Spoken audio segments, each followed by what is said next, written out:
Hi, my name is Kay Langston, and I'm here to do a professional development over small groups. I created this professional development looking at my school's needs assessment, and a lot of concerns from teachers were how to work small groups, especially because this year has looked different with small groups, with having social distancing due to the pandemic that has hit us in this recent year. So I am going to do a little professional development over small groups. And so I'm going to go ahead and start sharing the screen to share with you my PowerPoint that I made over small groups.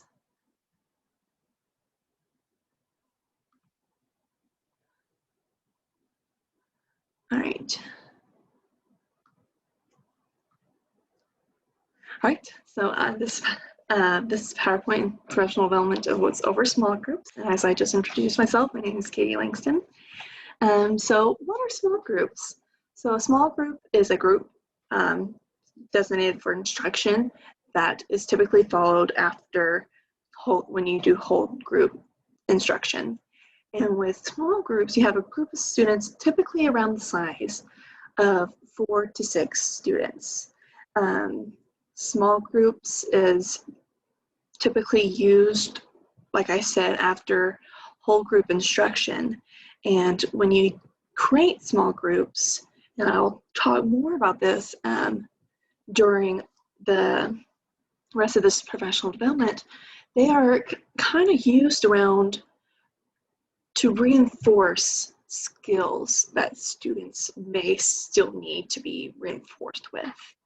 They, if you may have done assessments for your students, there's a certain skill that the student still needs to work with. And so you create a group of these students that still need to practice this one skill, and after whole group instruction, you can bring them into a smaller group setting where you're able to work more with those group of students on the specific skill that they may need.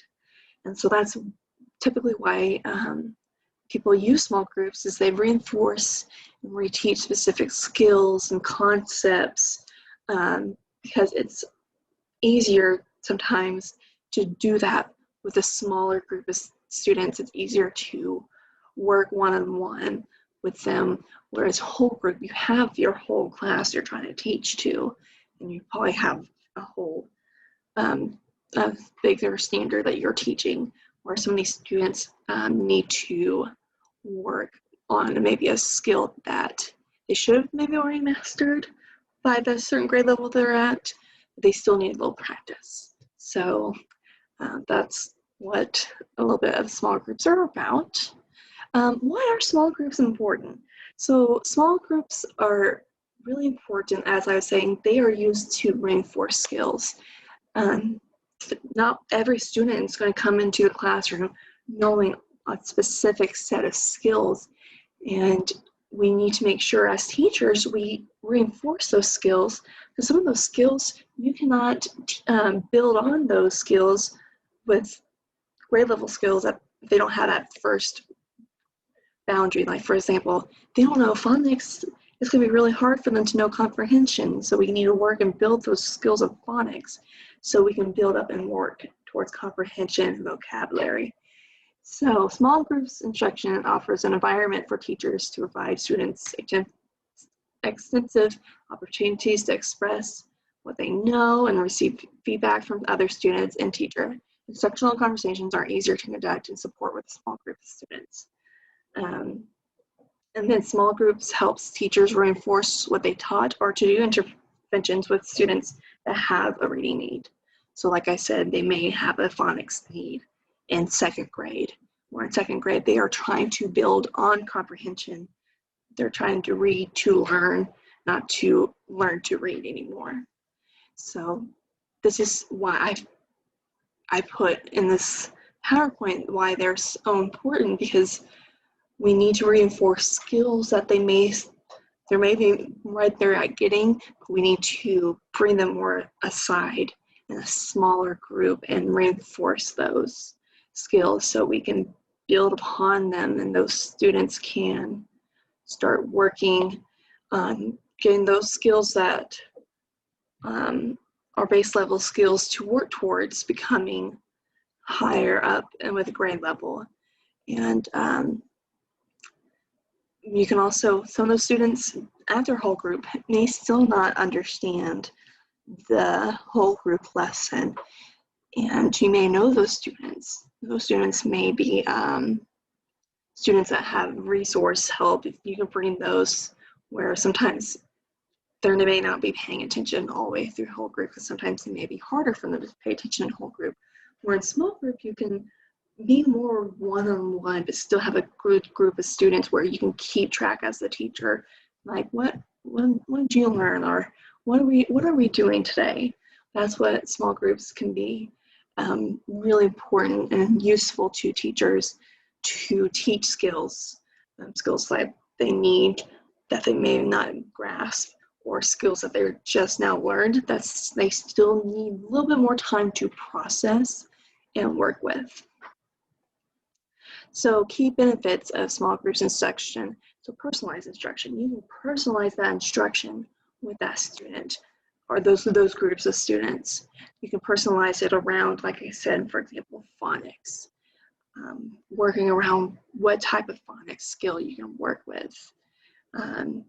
You can work with a group of students that still need to work on syllables, and you can personalize that instruction just for those students to work on syllables.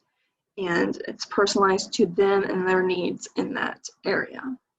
And provides feedback. It's a great way to be right there with the students and have that feedback of what are they still not getting, what are they getting, and what we can build upon that to help them grow more in that skill. And you can see what works with them and what doesn't, because when you're in that small group, you can have more of an eye on what they're specifically doing as a student.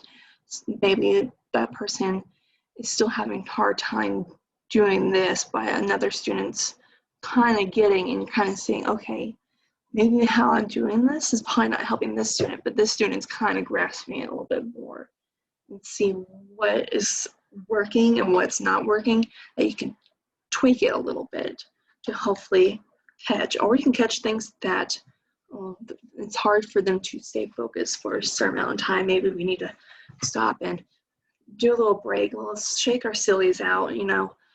Some of them just can't just sit that for that long. You can have that feedback where in whole group, you have a whole group of students, you're trying to teach the standard and you're trying to go and reach each student, which is, it's hard. And that's why small groups, you have that time to really work with them, because small groups, as I said earlier, it's typically around 4 to 6 students with that teacher. And then reteach or pre-teach. You can reteach, like I said, those skills that they are still not yet grasping, and you get those group of students where they need that reteach of that skill, because they just need more feedback of how to do it, or you can go more in depth with that lesson. And pre-teach, some of those students that they are maybe at a higher level maybe, and you can pre-teach them certain skills maybe for the next grade up, or pre-teach them skills like maybe context skills. So you can pre-teach lessons that you're getting ready to teach. And then building confidence through collaboration. You can talk with those students and getting, sometimes it's better for them to work when a smaller group of students, where in whole group they maybe freeze if or they're not comfortable in a bigger group of students. In a small group, they have that more confidence because it's a smaller group of their peers, and it's not just everyone in the class where they have to worry about. So those are some of the benefits from small groups. With small groups, how do you start and organize them? So like I said, small groups can be the size of 6 or less students. If it's when it comes one student, it comes a one-on-one, so that one student, one teacher.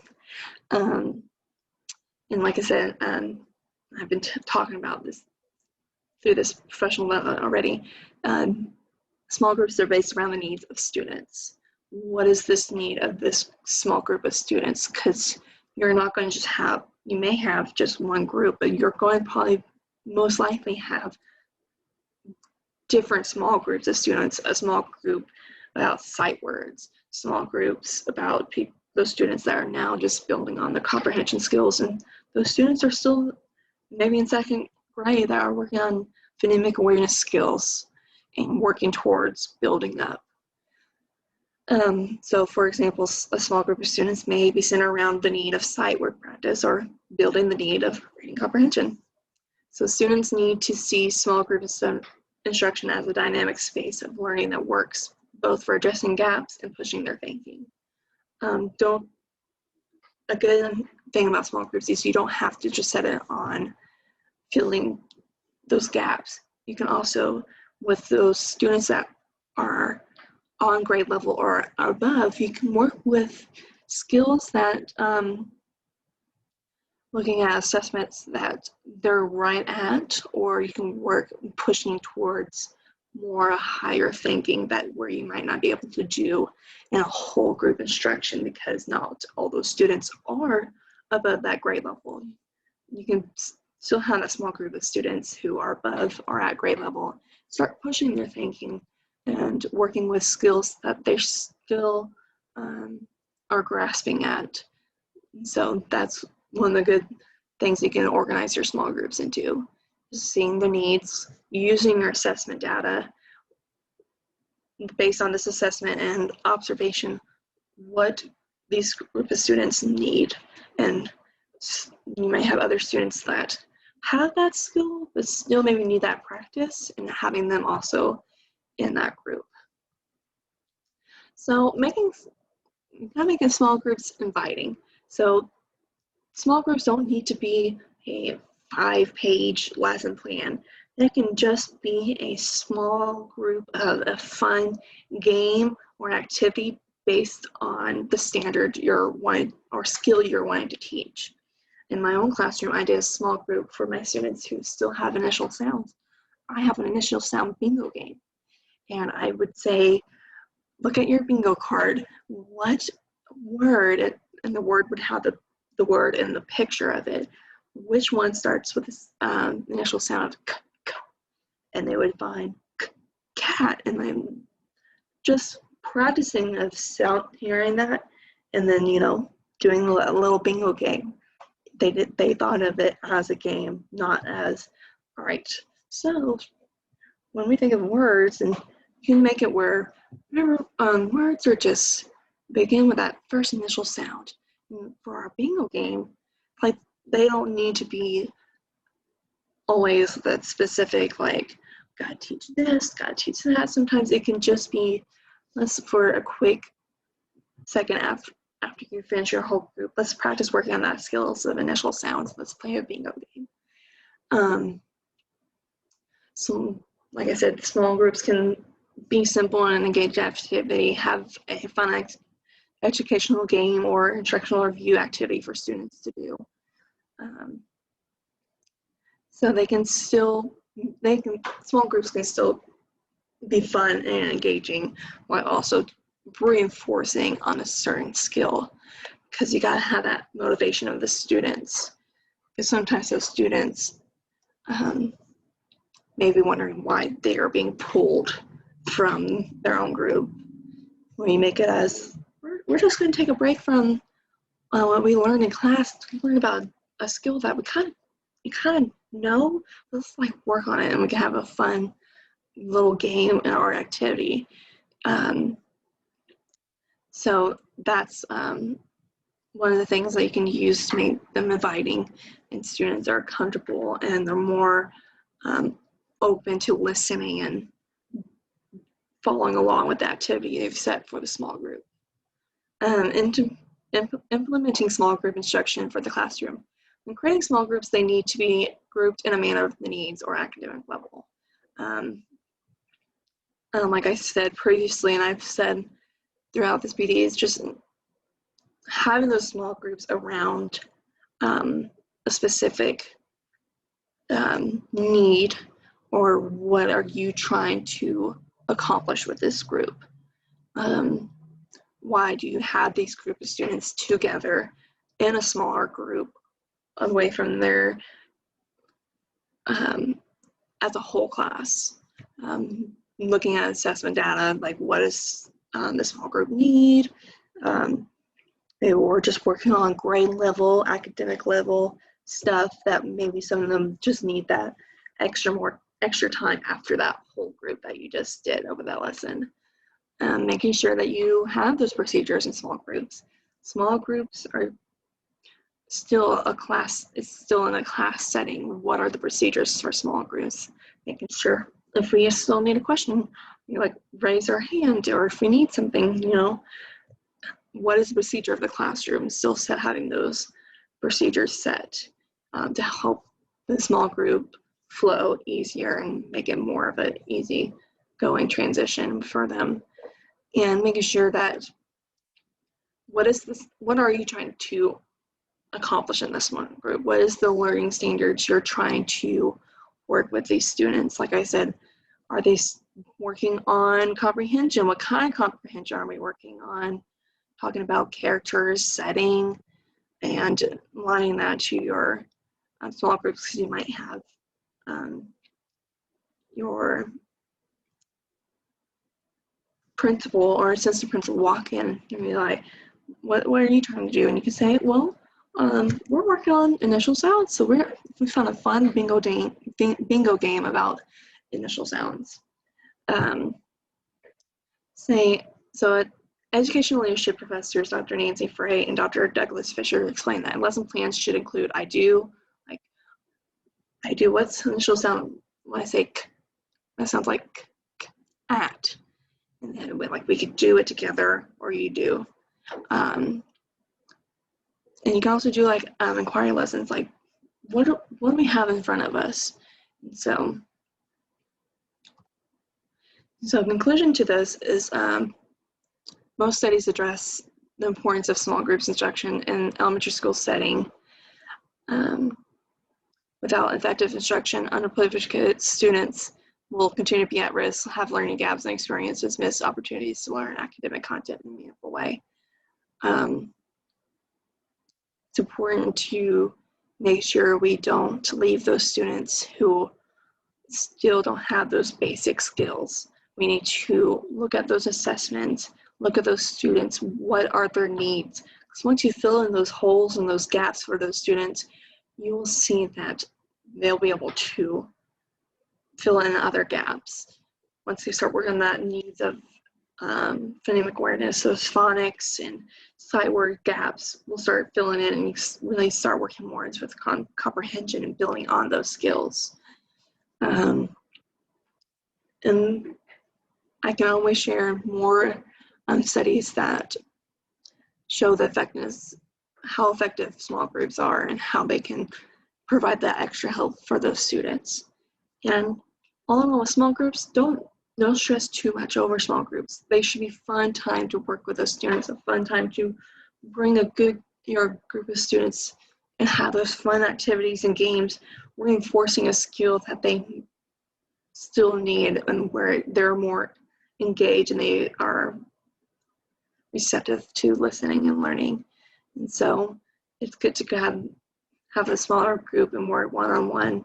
You can start seeing, because some of those, as I stated before, some of those students may be more open and you're able to work more with them in a smaller group where they may feel more close off in a big group as in whole group.